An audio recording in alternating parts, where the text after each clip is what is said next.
96.4. Radio Sanvi 96.4.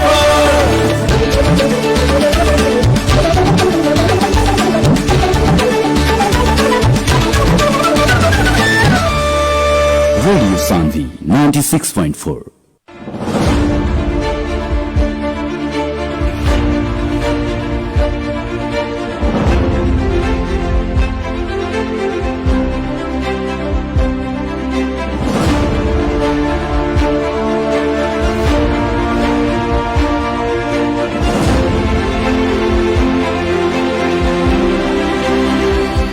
नमस्कार हार्दिक स्वागत बा रेडियो सानवी 96.4 मेगाहर्ट्ज के प्रस्तुति कार्यक्रम जन आवाज में। कार्यक्रम जन आवाज के साथ उपस्थित हो चुकल बानी हम कार्यक्रम प्रस्तोता मुकेश गदी। सीधा बात, प्रश्न विचार, आम जनता के प्रतिनिधिमूलक आवाज। कार्यक्रम जन आवाज मार्फत देश के समसामयिक राजनीतिक घटनाक्रम, विकास निर्माण, शिक्षा, स्वास्थ्य, कृषि, रोजगारी लगायत आम जनता से सरोकार राखे वाला हरेक समय सांदर्भिक विषय ऊपर बहस और छलफल करनी छन्। कार्यक्रम जन आवाज के मार्फत आम जनता की समस्या संबंधित निकाय तक पहुंचावे के और उस समस्या समाधान करे के खातिर संबंधित निकाय के जिम्मेवार और जवाबदेही बनाओ के प्रयास भी ई कार्यक्रम के मार्फत से करनी छन्। कार्यक्रम जन आवाज हरेक दिन सजिया के 7:15 बजे से 8 बजे तक रेडियो सानवी 96.4 मेगाहर्ट्ज और रेडियो सानवी के ऑफिशियल फेसबुक पेज आ साझा डेली के ऑफिशियल फेसबुक पेज से एक साथ एक कार्यक्रम सुन रहा बानी। कार्यक्रम जन आवाज के बहस खास करके देखल जाए तो बैसाख 30 गते होखे वाला स्थानीय तह के निर्वाचन में अभी जे भी गांव पालिका के जनप्रतिनिधि लोग बाटे वा आवे वाला स्थानीय तह के निर्वाचन में जे अपना के जनप्रतिनिधि के रूप में स्थापित करे के चाहता वो हर ढंग से आपन आंतरिक रूप में तैयारी में जुड़ चुकल बाटे। पार्टी से आधिकारिक रूप में उम्मीदवारी घोषणा नहीं भइल, लेकिन फिर भी व्यक्तिगत रूप में अपन आंतरिक दौड़ धूप शुरू कर चुकल बाटे। 2074 साल में स्थानीय तह के निर्वाचन संपन्न भइल और स्थानीय तह के निर्वाचन संपन्न भइला के बाद जौना हिसाब से संरचना आइल देश में, जौना हिसाब से स्थानीय सरकार के हक और अधिकार मिलल, आम जनता के जौन एगो विश्वास, आम जनता के जौन एगो अपेक्षा रहे, वो अपेक्षा बमोजिम इस 4.5 वर्ष के दौरान में विकास निर्माण के काम से, जनप्रतिनिधि लोग के काम करवाई से जनता कितना के संतुष्ट बाटे। जहां ईमानदार जनप्रतिनिधि बा, जनता के बात सुने वाला, जनता के सम्मान करे वाला, जनता के चाहे वाला जनप्रतिनिधि बा, वहां विकास भइल बाटे। जहां भ्रष्टाचार, कमीशन लगायत विभिन्न किस्म से जाल झेल करे वाला, जनता के लड़ावे वाला जनप्रतिनिधि जहां जीतल बा, वहां के जनता, वहां के गांव पालिका निराश बाटे। खास करके आज हमनी के कुछ फर्क विषय पर बातचीत करें। विगत में हमनी के खास करके देखल जाए तो मेयर, नेता लोग से हमनी के बातचीत करती है सन। आज हमनी के जन आवाज एगो आम जनता के आवाज के साथ उपस्थित बानी सन और खास करके विंध्यवासिनी गांव पालिका के वहां के विकास के अवस्था, वहां के जे जनप्रतिनिधि लोग बाटे वो लोग के काम करवाई से जनता कितना के संतुष्ट बाटे लगायत विभिन्न विषय पर हमनी के आज बहस और छलफल करें सन। और आज के बहस और छलफल के खातिर हमनी के स्टूडियो में बोले बानी सन युवा बानी वहां के, और देखल जाए तो वहां के राजनीति में भी सक्रिय रूप में लागल बानी। जनता समाजवादी पार्टी नेपाल विंध्यवासिनी गांव पालिका के इकाई कमेटी के अध्यक्ष रमेश साथ तेली जी से, और आज हमने के वहां से बहस और छलफल करें सन। और सबसे पहले कार्यक्रम जन आवाज के आज के बहस में स्वागत करके चाहे जनता समाजवादी पार्टी नेपाल विंध्यवासिनी गांव पालिका इकाई कमेटी के अध्यक्ष, युवा नेता, समाज सेवी भी बानी वहां के रमेश सातेली जी के। रमेश जी, स्वागत बा कार्यक्रम जन आवाज में। जी हमरो ओर से स्वागत बा अपने के।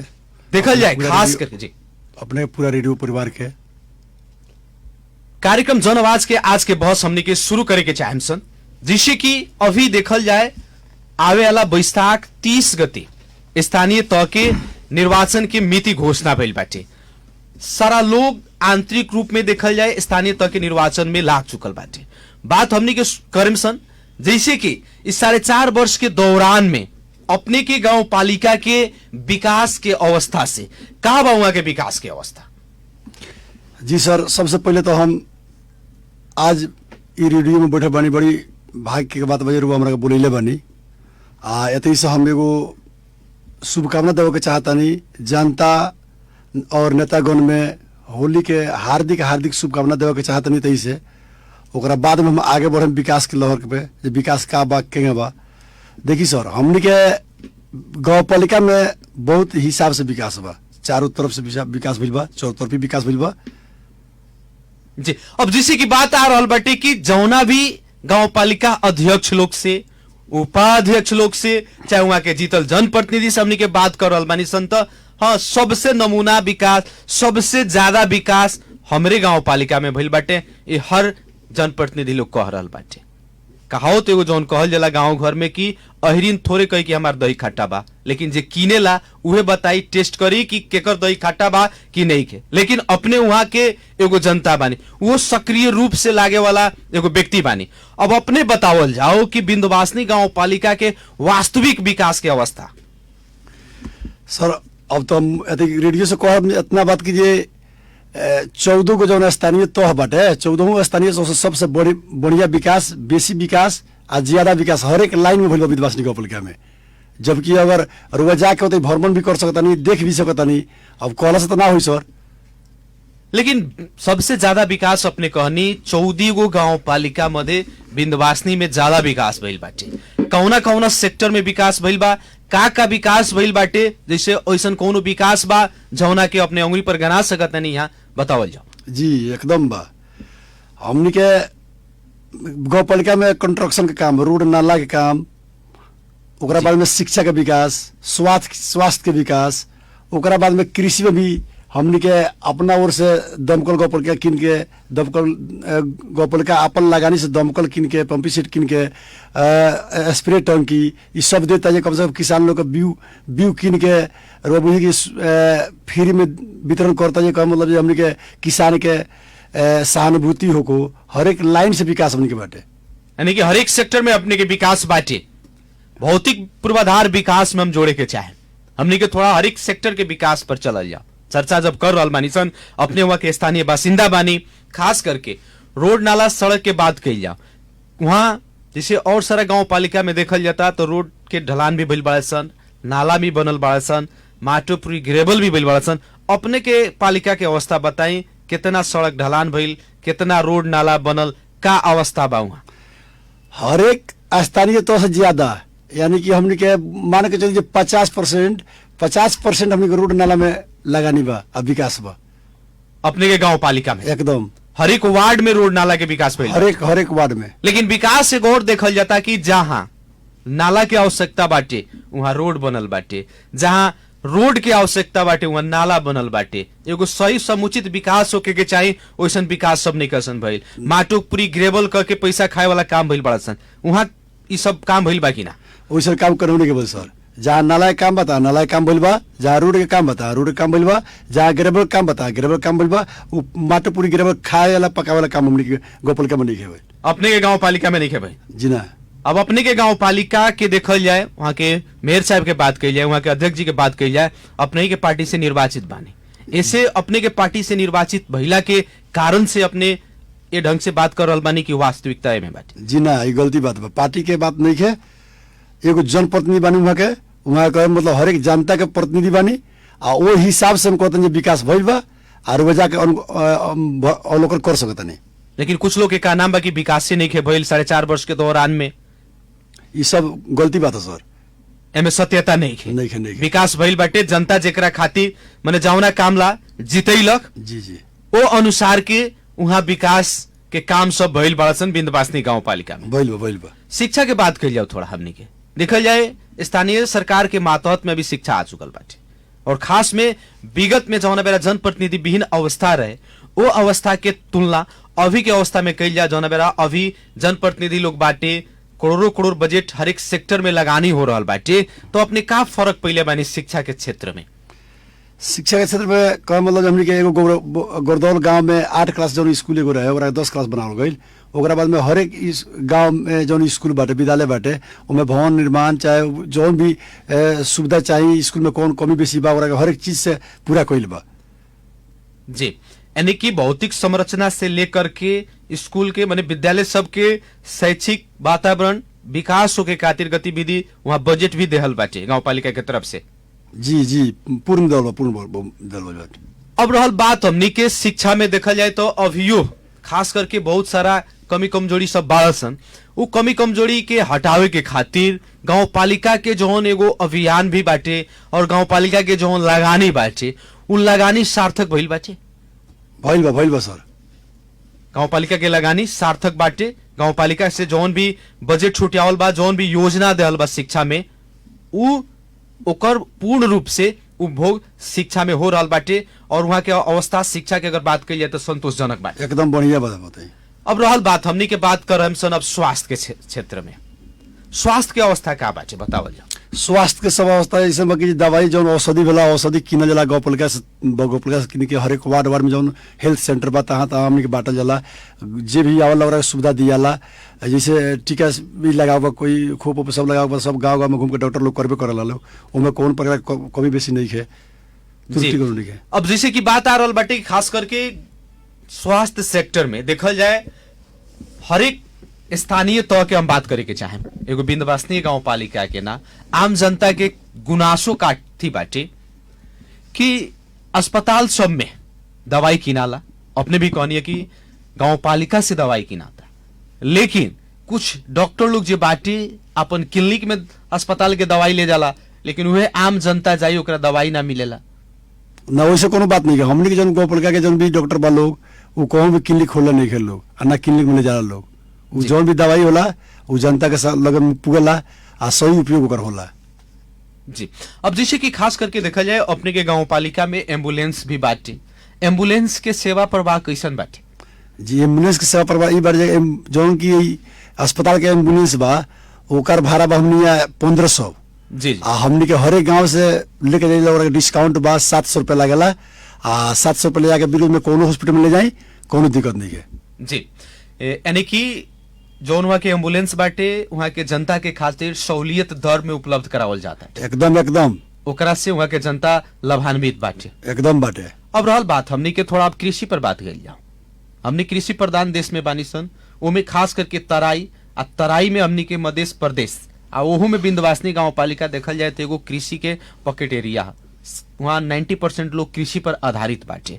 कृषि के खातिर वहाँ के किसान लोग के खातिर गांव पालिका से का भइल बाटे? जैसे अपनहु किसाने बानी अपने लोग के खातिर गांव पालिका का कइले? देखिए सर किसान लोग खतरा हमनी के समय समय पर बीज उपलब्ध करावनी सो उपलब्ध होला गौ पालिका से जनप्रतिनिधि लोग करावेला। आ ओकरा बाद में मल मिलेला जो कि यूरिया खाद ई सब के जब हमनी के दिक्कत हो जाला तो हमनी जैविक मल गौ पालिका किन के रखले बा उ सब बुझे 90% डिस्काउंट भी देवला। आ ओकरा बाद में सब जनता लगे पुगेला समय समय से बीज मिलेला खेती में उपलब्धि होला उहे जनता के सब सब्सिडी दियाला होता है। यानी कि किसान लोग के खातिर समय पर बिया वितरण कइल जाला। जी अपने के कहना बा। जी लेकिन बहुत सारा गांव पालिका में देखले मानी सन कि जब समय हो जाए बिया गिरावे के वो मेरा बिया ना आए, लेकिन जब किसान लोग गिरा ली तब बिया गांव पालिका किनेला ना। वैसे कोनो बात नहीं करनी समय से पहले किन के रखे निसन घर जाला वही समय फिर किने निसन आ किनला लोग गौ पालिका से आ फिर जाला नहीं बटाला सब में कोनो दिक्कत नहीं है। जी, किसान लोग के खातिर जैसे खेती पाती करे के खातिर और सारा का वहाँ विकास भइल बाटे, कृषक लोग के का अनुदान देहल गइल बाटे और सब स्प्रे टंकी देवल बजन की दवाई छिटेला। ओकरा बाद में जे वैसन किसान बड़ा दमकल समकल दियल बा दमकलो दियल बा कम जे पंपी सेट अपन खेती करो लोग ये सब काम भइल बाटे। जी, अपने भी वो किसान बानी। जी अपने भी खेती बाती करेनी ओकरा बाद साथे साथ समय मिलेला त राजनीति भी करनी, राजनीति में भी सक्रिय रूप से लागेनी, समाज में भी सेवा करेनी।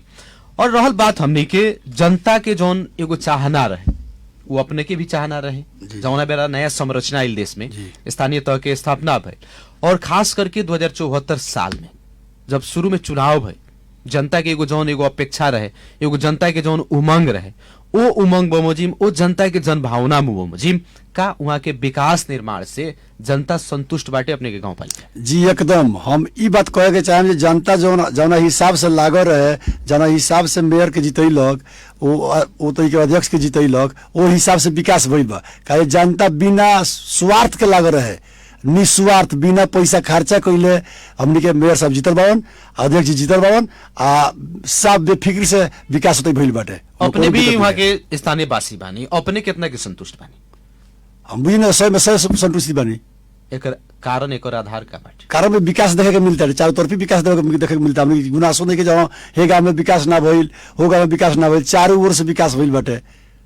जी, चारों ओर विकास भइल बाटे, हर एक सेक्टर में विकास भइल बाटे, जेकरा कारण से अपने संतुष्ट बाटे। एकदम एकदम। रहल बात एक और खास में देखल जाए जे वहाँ के अदर पार्टी के लोग बाटे, वो लोग के कहना हम बाटे कि जौना हिसाब से जौना रफ्तार से विकास होके के चाहे वो रफ्तार में ओ ढंग के विकास बिंदवासनी में नहीं खे। ये सब गलती बात है सर, एमे सत्यता नहीं खे। रमेश जी, खास करके हमने के आज के कार्यक्रम जन आवाज के बहस में बानी सन बिंदवासनी गांव पालिका के विकास के अवस्था के बारे में हमने के बात कर रहा बानी सन। आवेला दिन में अपने भी सामाजिक सेक्टर में हम कहनी कि अपने पहले से भी दिलचस्पी रखे वाला व्यक्ति हैं, निरंतर जनता के सेवा में सेवा भाव रखे वाला, जनता के सुख दुख में, जनता के हरेक काम में अगाड़ी रहे वाला व्यक्ति हैं। आवे वाला दिन के खातिर अपने के का सोच बाटे? जी हमरो सोच बा जनता के सेवा करके मौका मिली हम सेवा करबे करेम। जनता में बानी, जनता के सेवा अगर करे के मौका हमारा मिलता तो हम एकदम खरा उतरे ऊपर जनता के सेवा करेम। हम जनता जगह चाहिए हम खरा उतर के दिखाएम। हम अब जैसे कि देखल जाओ आवेला स्थानीय तह के चुनाव बैसाख 30 गते ओकर मिति तोक देहल गइल बाटे। हर एक स्थानीय तह में देखल जाए तो वहाँ के जे भी अब जैसे कि मेयर बालो तो मेयर लोग, उप मेयर, गांव पालिका के अध्यक्ष, उपाध्यक्ष, वार्ड अध्यक्ष, चाहे जे भी अपने के जनप्रतिनिधि के रूप में आगाड़ी बढ़े के चाहता, सारा लोग आंतरिक रूप से अपन तैयारी में जुट चुकल बाटे। अपने के गांव पालिका के का अवस्था बाटे? जी हमनी गांव पालिका के अवस्था ये बा कहे मतलब पहले काम करी, पहले जौन काम बा काम करी, काम कइला के बाद में काम जब हो जाए तो जनता फल देवे करी, बनियारी देवे करी, उनमें कोनो दिक्कत नहीं है। यानी पहले अपने लगन काम करके दिखाओ तनी, ओकरा बाद जायम जनता में। एकदम एकदम सही बात बा। रहल बात जौना हिसाब से अभी दौड़ शुरू हो चुकल बाटे जनता के घर घर में जाए के खातिर, देखल जाए तो जौन चेहरा 4.5 वर्ष के दौरान में जनता के दुआरी पर ना गइल हो, ओइसन ओइसन चेहरा अभी सामने आइल बड़ा सन। और जनता के दुआरी दुआरी जाए के, जनता के घर घर में जाए के, जनता से मिले के, जनता से हाथ जोड़ के जौन अभी सिलसिला शुरू भइल बाटे, अपने लगन के कहिए शुरू बा? सर हमनी के शुरुए बा आ शुरुए रहिए, शुरू बाटे। काहे कि जे हमनी के जनता के काम करतनी सन, जौन भी काम बाटे जनता हमनी जिम्मेवारी दिले बा, उ जिम्मेवारी जौन हमनी के मेयर साहब बाड़न वो हिसाब से काम करत। हमनी के अध्यक्ष के पार्टी के नाता से एगो हमनी काम करावत तनी सन, काम करावते भी जनता के सामने जाके मिलतनी सन, जनता के दुख सुख बुझतनी सन। ई तो हमनी के प्रक्रिया ये नहीं बाटे। अगर वहां के जनता पूछता कि बिंदवासनी में का बात, अपने के जवाब का? बिंदवासनी में सब कुछ बा, विकास बा जी, सब कुछ बाटे, एकदम हर एक लाइन से विकास बाटे, जनता का आजादी बाटे, कोनो कोनो केहू के दबाव प्रेशर नहीं के, फ्रीडम आदमी बहुत ही कि मतलब कुछ बोल सकता, बतिया सकता, जाके केहू के दबाव प्रेशर में नहीं के रह सकता, तो कोनो रड़साई होता ही नहीं के, दमन नहीं के। जी पहले देखल जाए, पहले के विगत के अवस्था और अभी के वर्तमान अवस्था, जौना बेरा अभी जे 4.5 वर्ष के जनप्रतिनिधि लोग अपन मैंने कही ना कि शासन व्यवस्था चालू कैलक ह, चलैलक ह, ये अवस्था में अपने फर्क का पैनी? बहुत फर्क बा। का फर्क पैनी? पहले जौन जौन मुखिया लोग रहे लोग, उ लोग मतलब खाली लड़ावे वाला काम करे, लोग हेने से लड़ावे वाला काम, होने से लड़ावे वाला काम। अभी की जौन स्थानीय सरकार बा, अभी जनता जाके खुल के कहत अपन हई काम बा, हो काम बा, कोनो मुद्दा मौका में लड़ावे वाला काम नहीं है, लोग मेरे सब करत लोग वो हिसाब से काम बाटे। जी खास करके देखा जाए स्थानीय तह के निर्वाचन के लक्षित करके अभी सारा जनप्रतिनिधि लोग देखल जाता तो जनता के व्यक्तिगत विकास करे वाला योजना सब ले आइल बा। जैसे कि खास में देखी और सारा पालिका के हम बात करे के चाहें, जैसे जगन्नाथपुर गांव पालिका के बात कही जाए, छिपरमाई गांव पालिका के बात कही जाए, कल गैस सब बटा रहल बाटे। अपने के गांव पालिका में का अवस्था? देखिए सर, सबसे पहले के बात हम कहे के चाहे ई बात की जे हमनी के जौन स्थानीय सरकार हमनी के मेयर साहब जितनी जी। वहाँ के वोट लोग दिलक 2611 वोट दिलक 2611 दिलक लोग मगर 25,000 जनता हमनी बाटे कम विधवासिनी गाँव पालिका में वहाँ के 25,000 के मालिक बनी हमनी के जौन बजट आवेला वो बजट के पूरा अगर हमनी कॉले गए से बांट दिया है तो कम जनता के विकास केंद्र हुई रोड नाला के विकास केंद्र हुई स्वास्थ्य के विकास केंद्र हुई शिक्षा के विकास केंद्र हुई कृषि के विकास केंद्र हुई हमनी के मतलब जे सीमित मात्रा में हर एक साल डालला पैसा आ उ पैसा से 14 गाँव में देवल जाला जौन बर बाकी लोग पर साल दियाला ओ साल में ना होला ओकरा बाद वाला साल में वो दियाला जौन पहले जे गरीब बा ओकरा पहले दियाला ओकरा से कुछ अथी बाल ओकरा वो हिसाब से दियाला उ प्रक्रिया बा हमनी के अभी के हिसाब नहीं के लाभान्वित विकास करे वाला काम हमनी के लग नहीं है। लेकिन देखल जाता कि कल गए सब बटा रहल बड़ा सन। जी बटा रहल बड़ा सन। ये पहले की योजना है कि अभी चुनाव स्थानीय तक के चुनाव आयल एकरा के लक्षित करके बांटल जा रहल बाटे ना सर ये पहले के योजना है पहले भी बटाई बा आ जौन कम बेसी भेल बा तौन अभी भी बटाते जी। रमेश जी खास करके देखल जाए तो अभी के जौन अवस्था बाटे जनता सब जनता पहले के जनता जैसा नहीं खे अभी के जनता जागरूक हो चुकल बाटे और खास में देखल जाए तो हरेक रूप सारा लोग अपन अपन आंतरिक रूप से तैयारी कर रहल बाटे और खास में हमनी के बात कर रहल बानी सन विंध्यवासिनी गाँव पालिका के विंध्यवासिनी गाँव पालिका के अपने एगो कहीं ना कहीं एगो जिम्मेवार व्यक्ति भी बानी पार्टीगत हिसाब से अगर देखल जाता जनता समाजवादी पार्टी के विंध्यवासिनी गाँव पालिका के गाँव कमेटी इकाई के अध्यक्ष बानी। अभी देखल जाए अपने के पालिका के अवस्था आवे वाला स्थानीय चुनाव में कैसे रहे? एकदम बढ़िया रही सर काहे जे जनता से मिले के माध्यम हुए जनता के विकास करी जनता से हर एक किस्म से मिल रही बात करी कोनो किस्म के जनता का दुख होता पड़ता में साथ दी ये हमने एक प्रक्रिया बाटे आ जनता के मिलेला काम ई हो हमरा कह मतलब आज के कल के जमाना में चुनावी माहौल में लोग चाहता है न मासू दारू खियावे के है न कुछ करे के है न पैसा खर्चा करे के। अब वो बताई अगर चुनाव में केहू 3 करोड़ 4 करोड़ रुपया खर्चा करता है तो बिना जगह का विकास करी कति विकास करी वो अपना जेबी के विकास करी आगे जनता के विकास करी निस्वार्थ जनता जिम्मेवारी दिले बा तो नतीजा बोलते विकास देखे के मिलता जी।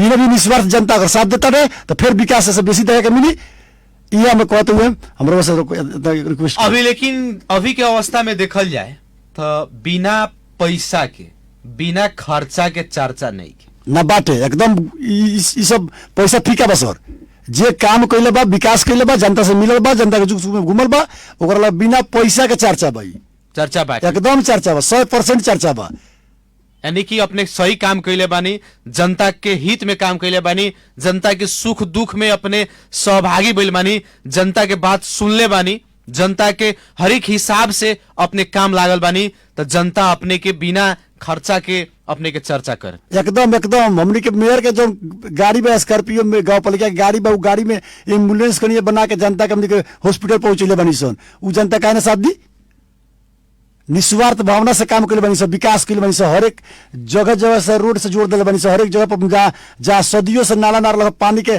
गढ़ई रहत रह पानी ना बहत रह कल के गढ़ा में गोटा होता रह पानी तहन पानी के निकसार पुगा के चारों पुगले बनी सन रोड गाँव मेन बाटो से जोड़ले बनी सब गाँव के रोड हमने काम कैले बनी तो जनता भी साथ देवे करी जी। अब जैसे की बात आ रहा बाटे खास करके वहां के देखल जाए विगत के चुनावी के अवस्था वहां निर्वाचन में अपने के पार्टी से अध्यक्ष मात्र ही चुनाव जीत रही और जितना भी वार्ड बाटे हुआ 5 गो वार्ड बा 5 गो वार्ड मध्य अपने के 2 गो ओबेरा एमआलए से 2 गो कांग्रेस से एगो राजपा से वहां के अवस्था बाटे आवे वाला दिन के खातिर अपने लगन के का अपेक्षा बाटे कि कितना अपने वहां वार्ड अपने लगन जीतेम लगन गांव पालिका अध्यक्ष जीतेम लगन उपाध्यक्ष जीतेम लगन का अपने लगन के एगो रणनीति बा का सोच बाटे का उम्मीद रखले बानी हमनी के रणनीति पे हमनी के फुल बहुमत से जीते सर काहे जे हमनी के एगो मेयर जीतैले बानी सर जीतला के बावजूद भी एगो मेयर हमनी के पूरा 5 वार्ड में विकास करे सर भरपूर विकास कैले बानी सर हर एक जनता के दुख सुख में काम आइल बानी सर हमनी के ई दावा बा हमनी के 5 वार्ड प्लस उप आ मेयर बहुमत के साथ जीतम सर। अब जैसे देखल जाता अभी चुनाव के मने मिति घोषणा भइल बाटे अभी चुनाव कुछ दिन बाकी बा तले एने से ओने यानी कीता काट करे वाला पार्टी प्रवेश के दौरान देख रहल बानी अपने ई बढ़िया बात बा अभी प्रवेश के दौरान ही जौन चल रहल बाटे कि कुछ दिन माने जैसे कि का होला कि नाच शो में जब साटा रहला सलीना, एक साल एक पार्टी में रहनी, दूसरा साल दूसरा पार्टी में गई नी। ई नेता लोग में देखल जाए तो अभी हावी हो चुकल बा, जनप्रतिनिधि लोग में भी हावी हो चुकल बाटे। का बा अवस्था, एकरा बारे में अपने का कहे के चाही? जी ई एकदम बढ़िया बात बा। काहे कि देखी जौन आदमी जीतल बा, जीत के जनता में लगानी नहीं कैले, जनता में विकास नहीं कैले, तो उ तो मुंह चुरा के भगबे करी जे चलो हम से भाग के हमें जाई। काहे जब सर तुरंत जस्ट नतीजा अभी अभी रुआ देखनी है तुरंत इंडिया के एगो यूपी उत्तर प्रदेश बा जौन की बड़ा बड़ा अपना के हस्ती कहे वाला लोग, मंत्री कहे वाला लोग, जो कि बीजेपी से भाग के जाके आकर मतलब चलो जो हमनी के फलना कदम से चिल्ला कदम से कुछ ना भइल, उ आदमी मंत्री आदमी हारल बा। और वो देह के नतीजा मिलल जो हाँ जनता एकदम जवाब दिला बा, आ जनता झुकल नहीं के। वही हिसाब से केहू कहूँ भागत से कोई दिक्कत नहीं के। अपन लक्ष्य सही रहे चाहिए, विकास सही रहे चाहिए। यानी अपने के का नाम की एक साल एगो पार्टी से चुनाव ले माने टिकट लेके चुनाव जीत जाई, आवेला चुनाव में दूसरा पार्टी में चल जाए। उ सब देखी उ सब काम सर जे सही काम करे तो जइबे ना करी सर, जे गलती काम करे तो भागी। जानते हम क्या जाए, उ चाहिए हम कोनो आदमी के सहारा ली, केहू के बढ़िया आदमी के सहारा ली, मतलब हम कम से कम ओकरा बल से जा सकता नहीं। जनता में जाके माध्यम चाहिए नहीं, एगो विकास करवा तो खुल के घूम सकता। पार्टी कथी, पार्टी जब विकास करी तो पार्टी में रह जाई तो कोनो हिसाब से काम होई जी। लेकिन कुछ लोग कहला कि जो हम बानी तो पार्टी बा, हम नहीं की तो पार्टी नहीं खे। नहीं, गलती बात है सर, उ सोच गलती है। कहे पार्टी में तो हम बानी, पार्टी के जिया वाला काम हमारा हो। अब नहीं लगन के पार्टी की अगर बात करिए तो बहुत लोग एने से उन्हें जा रहल बाटे। सर देखिए हमनी के पार्टी के बात रुआ कहनू तो 2 आदमी गई तो 10 गो आदमी आइल बा हमनी के पार्टी में एकदम। यानी कि बिंदवासनी गांव पालिका में आवेला स्थानीय तह के चुनाव में का अवस्था रही? एकदम बढ़िया अवस्था रही। हमनी के फुल बहुमत से जीतम सन, 5 वार्ड जीतम सन, आ उप भी जीतम सन, आ मेयर भी जीतम सन। हमनी पूरा दावा बा। अपनौ लगन जनता समाजवादी पार्टी में रहम कि दूसरा में जाए? एकदम जनता समाजवादी पार्टी में रहम। हमनी के मधेश के मुद्दा लेकर रहम हमनी के। यानी कि मधेश के मुद्दा अपने लगन के साथ अभी जीवित बा? एकदम जीवित बा जी। आवेला स्थानीय तह के निर्वाचन के खातिर अपने लगन के एजेंडा का रही? हमनी के देखी सबसे पहले का एजेंडा बा जौन की हमनी के मांग बा तौन मांग मिलल नहीं के। अभी देखी हमनी के जौन औरत अगर इंडिया से बियाह करके आवता नेपाल में तो 7 वर्ष के बाद नागरिकता मिलता टे। ओकरा बाद में बाप मतारी के नागरिकता बन गई बा, फिर भी बेटा के नहीं नागरिकता बनत। तो ई जौन अत्याचार बा हमनी पर दमन कइल जाता, एकरा विरोध में रहबे करब सन। ओकरा बाद में एकरा साथ भी खाली हमनी के मुद्दा से मतलब नहीं कि हमनी विकास भी कइल बानी सन। विकास भी क हमनी देखैले बानी जनता के, जनता में आवाज लेके जाम सन, हमनी के विकास कइले बानी सन, हमनी खरा उतरल बानी सन, आ हमनी के साथ देवे के आ फिर भी हमनी के आगे कदम बढ़ाएम सन। जी। यानी कि और वहां के स्थानीय लोग के खातिर बिंदवासनी के विकास के खातिर का अपने लगन की योजना रहे? देखिए हमनी के बिंदवासनी खतरा योजना ये रही जे जौन हमनी के पहले कोयले बानी सन, जितना बाकी बा उ काम करे के। हमनी के हर एक किसान के खेत में पुल हलवा के कृषि मीटर के व्यवस्था करे के, फ्री में ओकरा के पानी देवे के व्यवस्था करे के, जे मतलब कि जे उ किसान खेती कर सके बिना जौन की घामी होता, पानी सूखता, उ पानी से किसान के पीर मार के ना होको। आ ओकरा बाद में किसान सही से खेती करो, जब खेती सही हो तो विकास होइबे करी हमनी के। यानी कि अपने लगन के हर एक सेक्टर के विकास करे के खातिर जौन अधूरा विकास सब कुछ रह गइल बड़सन, ओकरा के पूरा करे के खातिर फिर से अपने लगन माने निर्वाचन में जाएम, अपने लगन के चुनावी एजेंडा रहे। एकदम हमनी के तो ये एजेंडा बजे कम 16 से जौन गैस भरा तटनु हमनी के ऐसा एगो सब्सिडी लगा दे दलित जौन बाटे दलित लोग के मतलब जे 50% डिस्काउंट को हमनी के गांव पालिका से लगानी को के और फिर दिया जो अगला पता ना बाहर जाओ, लकड़ी बीने ना जाओ, आ गैस कम से कम यूज करो। खाली गैस दल उतरी है सर। जी गैस दिन तोरा के अगला के अगर अवस्था नहीं के भरे के तो कहे मतलब जो सुविधा पहुंचाई रुबा, ओकर सुविधा नहीं पहुंचाबे सब 50% डिस्काउंट करम से गैस कम से कम दलित जौन गरीब परिवार बा उ जलान करो, ओकरा के ओकरा उपयोग करो, उ काम करम सन। चुनाव के लेके के देखल जाए तो हर एक पार्टी अपन अपन संगठन विस्तार के काम आगाड़ी बढ़ा रहल बाटे, चुनावी रणनीति में चल चुकल बाटे। अपने लगन के का रणनीति बा, का तैयारी बाटे कौना ढंग से हो रहल बा? देखिए सर, जेकर संगठन नहीं के संगठन बढ़ा रहल बा, एने से उन्हें लिया रहल बा, उन्हें से उन्हें लिया रहल बा। हमरा लग खुद हमरा लग जब हमरा बल बा, हम विकास के लिए बनी, हम सही बनी, तो संगठन बढ़ावे के थोड़ी पड़ी। हमारा संगठन तो खुदे गोटा हो जाई, हमरा तो यानी खुद कि लोग रही। अपने लगन के जनता ना चाहिए, अपने लगन के नेता, अपने लगन के कार्यकर्ता ना चाहिए। हमनी के जनता चाहिए, जनता कार्यकर्ता चाहिए, जनता में कार्यकर्ता बढ़ला सर। जी जी, हमनी के बाहर से थोड़ी आवाला कार्यकर्ता। यानी अपनहु लगन के चुनावी रणनीति शुरू हो चुकल बा, लाग चुकल बानी चुनाव में। एकदम 100% रणनीति हमनी के हुआ, जनता के विकास करी, जनता के साथ दी, जनता अपने हमनी के साथ दी। लेकिन विगत में देखा जाए जौन बेरा 74 साल में चुनाव भइल, वो बेरा शुरू में 6 महीना भी चुनाव बाकी रहे, तो चुनाव लागी रहे। लेकिन अभी ज्यादा समय नहीं खे, 2 महीना लगभग बाकी बाटे, 2.5 महीना, लेकिन चुनाव लागल नहीं। एकर कारण का? देखिए, सबसे पहले के बात का बाटे सर, 20 वर्ष के बाद स्थानीय चुनाव भई रहे। जी जी, उससे जनता कस के उत्साह रहे जे चलो स्थानीय चुनाव होता रहे। उससे पहले का मतलब पहले चुनाव भइल, पहले ई संरचना नया भइल। पहले हमनी के गाविस रहे, अब गांव पालिका भइल बा, नगर पालिका भइल बा, महानगर पालिका भइल बा। तो वो हिसाब से पहले मोर बेसी दिन से चल पड़ रहे। अब तो सब लोग सेटिंग करी से इस बात में यही गांव पालिका हो गई, नगर पालिका हो गई, वार्ड हो गई, वो हिसाब से कह मतलब जे सब लोग जहाँ बता अपन काम में लागल बाटे। घूमला से देखौला से थोड़ी हो जाई, काम करी ना, काम करी तो अपने लेकिन चर्चा जैसे कि वहाँ नेपाली कांग्रेस, नेकपा एमाले, लोसपा, चाहे और जोन पार्टी बा जोन विन्ध्यवासिनी गांव पालिका में भाग माने निर्वाचन में भाग लेवी, वहाँ जे वहाँ के कहीं ना कहीं कैंडिडेट लोग बाटे, वो पार्टी के होके या व्यक्तिगत होके, सारा लोग माने कहीं ना कहीं जे अपना ढंग से लाग चुकल बा, लेकिन अपने लगन सुतल बानी अभी तक। जी ना, हमने सुतल नहीं की सन। एगो बात रोज जान की ना, जौन सवारी कस के तेज चल ओकरे एक्सीडेंट होला। हमनी के एकदम विस्तार में बनी सन, संगठन के हिसाब से चलतनी सन, विकास के हिसाब से चलतनी सन, जनता के हिसाब से चलतनी सन।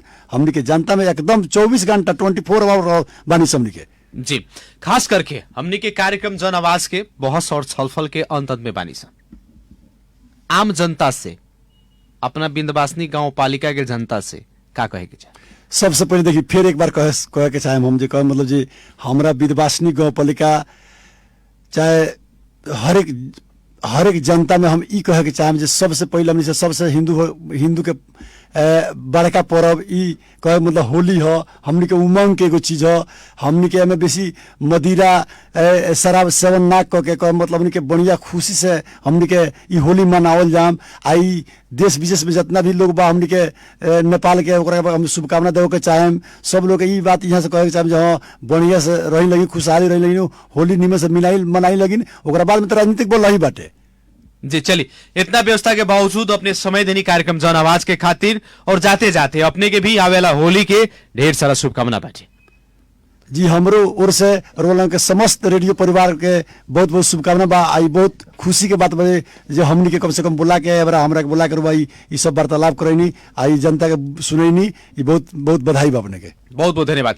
आदरणीय जन समुदाय कार्यक्रम जन आवाज के आज के बहस विशेष करके हमनी के विन्ध्यवासिनी गांव पालिका के विकास के अवस्था का बाटे उन्हीं के जनता से आज हमनी के जनता के जन आवाज यहाँ रखनी से कार्यक्रम जन आवाज के बहस हमनी के निरंतर रूप से विभिन्न विषय पर संबंधित निकाय के व्यक्ति लोग से बहस और छलफल करते आ रहे हैं और अभी चुनावी दौरान शुरू हो चुकल बाटे। स्थानीय तह के निर्वाचन के मिति घोषणा भइला के बाद बीच में कुछ एमसीसी के विवाद के कारण चुनाव लागल ना रहे, ना नेता के लाग रहे ना कार्यकर्ता के लाग रहे। लेकिन एमसीसी के विवाद सुलझला के बाद अभी देखल जाए तो पूर्ण रूप से चुनावी चहल पहल शुरू हो चुकल बाटे।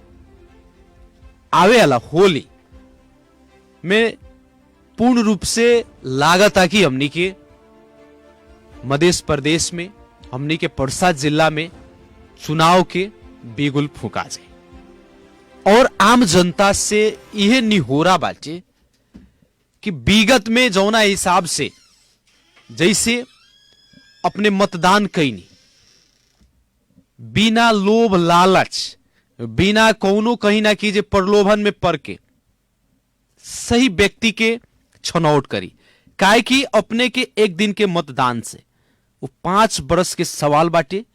5 बरस अपने के चुनल जनप्रतिनिधि अपने के हित में विकास करी कि ना करी, गाउँपालिका, नगरपालिका, महानगरपालिका चलावे को ओकरा लगे हैसियत बा कि ना बा, क्षमता बा कि ना बा, योग्य उ व्यक्ति बा कि ना बा, एकर जरूर ख्याल रखे।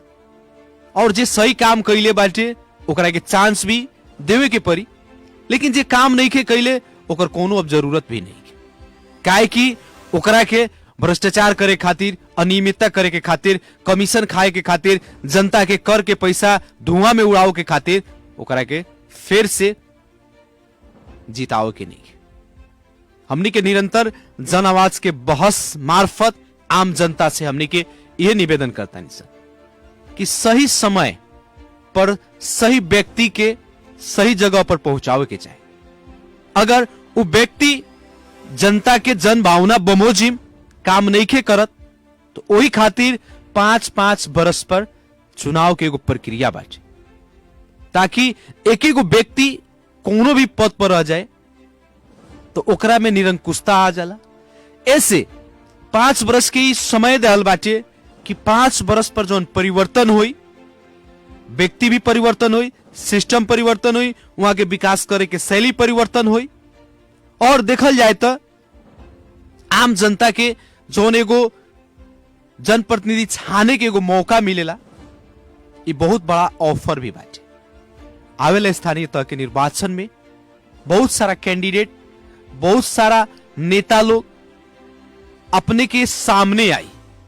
अभी भी देखल जाता था गांव गांव में घूमे के सिलसिला सब शुरू हो चुकल बाटे। जनता में के घर में जाए के, जनता से भेंट घाट करे के, जे 4 बरस 4.5 बरस तक ना पूछलक, अब वो इतना न दिन में हाल खबर पूछ दी कि हाले खबर अपने के बताओ परेशान हो गए।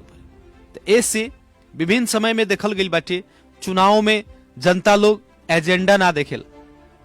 कुछ ऐसा जनता बाजे चला ना दारुए मास पर 500,000 रुपया वोट पर बेचा जाला, जबकि मतदान एगो गोप्य दान है और ओहू में हमनी के एगो सब प्राणी से सर्वश्रेष्ठ प्राणी मानी।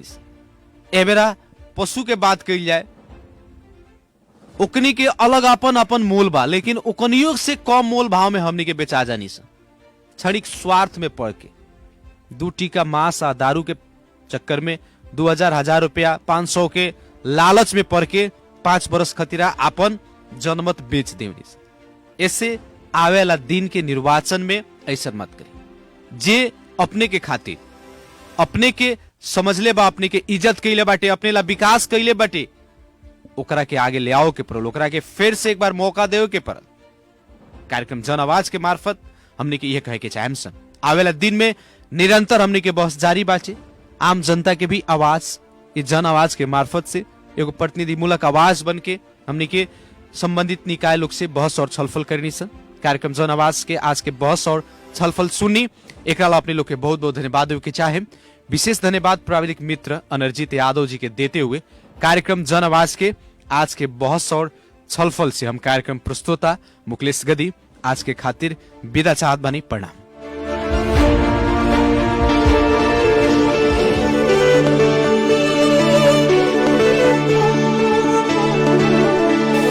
गाउँ सहर सारा गुन्जाउने यो